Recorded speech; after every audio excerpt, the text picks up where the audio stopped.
తాకట్లో ఉన్న మీ బంగారాన్ని విడిపించి ఆ రోజు ఆన్లైన్ రేటుకి కొంటాం. Sharma gold company.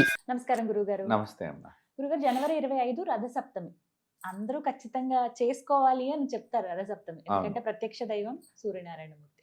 మరి ఎలా జరుపుకోవాలో తెలియచేయండి. అంటే ఊర్లలో అయితే వాస్తవానికి చక్కగా పాలు పొంగిస్తారండి సూర్యుడు ఎదురుగుండా ఆ కిరణాలు పడేలాగా. ఇప్పుడున్న ఈ కల్చర్లు అంటే అపార్ట్మెంట్లు వచ్చేసాయి. అందరూ ఇలాగా ఇరుగుగానే ఉంటున్నాము. ఎంత విశాలంగా ఉన్నా ఎండ రావటం అనేది చాలా తక్కువ ఇంట్లోకి, సూర్యరశ్మి రావటం. ఇలాంటి పరిస్థితుల్లో అసలు ఎలా చేసుకోవాలి, ప్రత్యక్ష దైవాన్ని ఏ విధంగా ఆ రోజు ఆరాధించాలో తెలియచేయండి. తప్పకుండా అమ్మ. ఆదిత్యాయ చ సోమాయ మంగళాయ బుధాయ చ గురు శుక్ర శనిభ్యచ్చ రాహవే కేతవే నమో నమః. సాక్షాత్తు ప్రత్యక్ష పరమేశ్వరుడిగా భాసిల్లుతున్నటువంటి సూర్యనారాయణ స్వామి వారికి అనేక నమస్కారాలు తెలియజేస్తూ మన ప్రేక్షకులందరికీ కూడా అసలు ఈ రథసప్తమి పూర్వకాలంలో ఎలా చేసుకునేవారంటే మనకి గొబ్బెమ్మలు పెడుతూ ఉండేవాళ్ళమ్మ.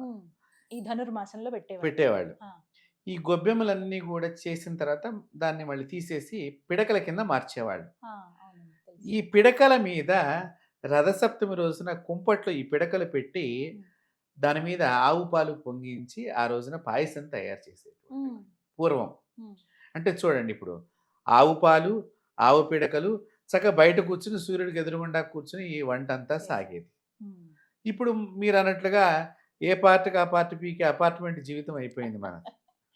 అవును, అపార్ట్మెంట్ అంటేనే అది అయిపోయింది. ఎందుకంటే ఈ పార్టీ మంది కాదు, ఈ పార్టీ మంది కాదు, పైన ఇంకొకటి ఉంటాడు, కింద ఇంకోటి ఉంటాడు, మధ్యలో ఈ ఎదురుగుండా ద్వారం ఒకటే మనది ఉంటుంది. అదే అది కూడా బాల్కనీలో మళ్ళీ వేరే వాళ్ళతో అటాచ్మెంటే ఉంటూనే ఉంటుంది ఎక్కడో చోట. కాబట్టి ఈ రథసప్తమి రోజున ఇప్పుడు మీరు చక్కగా మంచి ప్రశ్న వేశారు. ఈ సిటీలో ఉండేటువంటి వాళ్ళు ముఖ్యంగా ఎలా చేసుకోవాలనే దానికి మనకు ఆవు పిడకలు దొరుకుతున్నాయి మార్కెట్లో. చక్కగా మీరు ముందర రోజునే సరిపడా మీరు ఆవు పిడకలు తెచ్చుకుని, కుంపటి ఉంటే కుంపటి, లేదు ఏదైనా మీకు చక్కని ఇత్తడి బేసన ఉంటే ఇత్తడి బేసన్లో ఈ పిడకలు పెట్టుకుని చక్కగా నెయ్యి గుడ్డలో ముంచి దాన్ని పెట్టుకుంటే అక్కడ మనం అగ్గిపుల్ల తొగిస్తే మంట వస్తుంది. ఈ పిడకలన్నీ కాలుతూ ఉంటాయి. చక్కగా దాని మీద పెట్టి కూడా మనం ఈ పాయసాన్ని తయారు చేసుకోవాలి అనే సంకల్పం ఉంటే, లేదా కుంపట్లు ఉంటాయి, చిన్న చిన్న కుంపట్లు, అది కూడా ఇప్పుడు మనం అన్ని పాటిద్దాము అనేటువంటి కొంత జనాల్లో మార్పు వచ్చింది. అంటే ఇప్పుడు మన ఛానల్స్ అన్ని చూపించటాల వలన కూడా కొంత వాళ్ళలో ఉండేటువంటిది పోగొట్టుకుని జ్ఞానానికి వాళ్ళు కూడా ఇంట్రెస్ట్ చూపిస్తున్నారు. మార్పు వచ్చింది, సంప్రదాయాన్ని పాటించాలి. చక్కగా చిన్న కుంపడు కొనుక్కుంటే ప్రతి సంవత్సరం ఉపయోగపడుతుంది. ఈ పిడకల్ని మనం మార్కెట్లో ఎలాగో దొరుకుతున్నాయి, ఆవు పిడకలతోనే చెయ్యాలి. అసలు ఈ పాయసాన్ని తర్వాత ఎవరికి నైవేద్యం పెట్టాలంటే, మనం ఈ పాయసం వండేటప్పుడు దయచేసి టేస్ట్ మాత్రం చూడకండి, భగవంతుడికి నివేదనకి పనికిరాదు. కాబట్టి సుమారుగా అవన్నీ వేయవలసిన ద్రవ్యాలన్నీ వేసి మీరు చక్కగా పాయసం చెయ్యండి. రాగి బింబము మీ దగ్గర రాగి రూపాయి గనక ఉన్నట్లయితే, లేదా రాగి ప్రతిమ, ఏదన్నా భగవంతుడి ప్రతిమ ఉన్నట్లయితే చక్కగా ముందర రోజే దాన్ని శుభ్రంగా చేసేసుకుని తమలపాకు మీద ఆ రాగి బింబాన్ని పెట్టి దాన్ని సూర్యనారాయణ స్వామిగా భావన చేస్తూ ఆ ప్రతిమని కానీ ఆ కాయన్ని కానీ సూర్యనారాయణ స్వామి ఆవాహయం స్థాపయామి అని చెప్పుకుని ఆ షోడశ పూజ అంతా చేసుకున్న తర్వాత ఈ యొక్క స్వామివారి అష్టోత్తరం, లేదా స్వామివారి ధ్యాన శ్లోకం, లేదా స్వామివారికి సంబంధించిన మీకు ఏదన్నా మంత్రం ఉపదేశం అయి ఉంటే ఆ మంత్రం, ఇవి జపం చేసుకున్న తర్వాత ఈ పాయసాన్ని నైవేద్యం పెట్టి, అప్పుడు ఈ పాయసాన్ని కూడా స్వామివారికి మొట్టమొదటగా గిన్నెతో పాటు పెట్టకూడదమ్మా, చిక్కుడాకుల్లో వేసి నైవేద్యం పెట్టాలి. మనం కూడా చిక్కుడాకులతోనే తినాలి ప్రసాదాన్ని. ఇంకా కొంతమంది ఏం చేస్తారంటేనమ్మా, ఈ చిక్కుడు కాయల్ని చీపురు పుల్లల్ని కలిపి రథంలాగా తయారు చేస్తారు. ఈ రథాల మధ్యలో ఆ రాగికి సంబంధించినటువంటి ప్రతిమని పెట్టుకుని పూజించి స్వామివారిగా భావన చేస్తూ ఈ రథం మీద సూర్యుడు వెడుతున్నాడు, మాఘ రథసప్తమి అనేటువంటి భావన చేస్తూ స్వామివారికి పూజ అంతా చేసి నైవేద్యం చేసుకుని చక్కగా ప్రసాదాన్ని స్వీకరించేటువంటి పద్ధతి ఒకటి ఉన్నది. ముఖ్యంగా అసలు రథసప్తమి రోజున పొద్దున్నే తెల్లవారుజామున లేచి తలస్నానం చెయ్యాలి. ముందుగా చక్కగా జుట్టు విరబోసుకోకుండా ఉండాలి. మగవాళ్ళు ఆ రోజు క్రాఫ్ కటింగ్లు అని చెప్పి వెళ్ళకూడదు. ఆ రోజు సెలవు వచ్చింది, ఇప్పుడు ఆదివారం వచ్చింది అనుకోండి, అన్ని పనులు ఆ రోజు చేసుకో. ఆ రోజే మొదలెడతారు. ఇంకా నేను చెప్పక్కర్లేదు. కాబట్టి ఆ క్రాఫ్ కటింగ్ అనేటువంటిది కానీ, షేవింగ్ చేసుకోవటం కానివ్వండి, ఇత్యాది ఏవి చేయకూడదు. గోళ్ళు కట్ చేయటం కానీ, అలాగే నిన్నట మిగిలిపోయిన పదార్థాలు ఈరోజు తినకూడదు. అది ఏదైనా సరే ఆ రోజుకి ఆ రోజు ప్రశాంతంగా మనం తయారు చేసుకున్నటువంటి కొత్త పదార్థాన్ని మాత్రమే భిక్షగా మనం స్వీకరించాలి తప్ప నిన్నటి మిగిలిపోయిన ఇడ్లీ పిండో దోశల పిండో దాన్ని పెట్టుకుని మనం తినరాదు. సూర్యనారాయణ స్వామి వారంటే సాక్షాత్తు ఈ ఆరోగ్యానికి ఆయన అధిపతి, ఐశ్వర్యానికి ఈశ్వరుడు, ఆరోగ్యానికి సూర్యుడు. కాబట్టి ఈ సూర్యుడిని మీరు చిక్కుడాకుల్లో స్వామివారికి నైవేద్యం పెట్టడము, ఈ పిడకల మీద వంట చేసి నైవేద్యం చేయటము, ఇంకా చెప్పాలి అంటే ఇప్పుడు చాలా మటుకు పూర్వకాలంలో బంగారపు జరీ చీరలు కట్టుకునేవాళ్ళు, లేదంటే కొద్దిగా వెండి జరీ చీరలు. ఇప్పుడు ఎలాగో కాపర్ జరీ చీరలు వచ్చినాయి. మీరు చక్కగా ఆ కాపర్ జరీ ఉన్నది కట్టుకుంటే సూర్యుడికి చాలా ప్రీతి.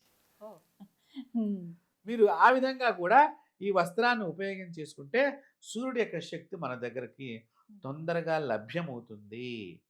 తద్వారా సూర్యుడి యొక్క శక్తిని మన శరీరం ఎక్కువ గ్రహిస్తుంది.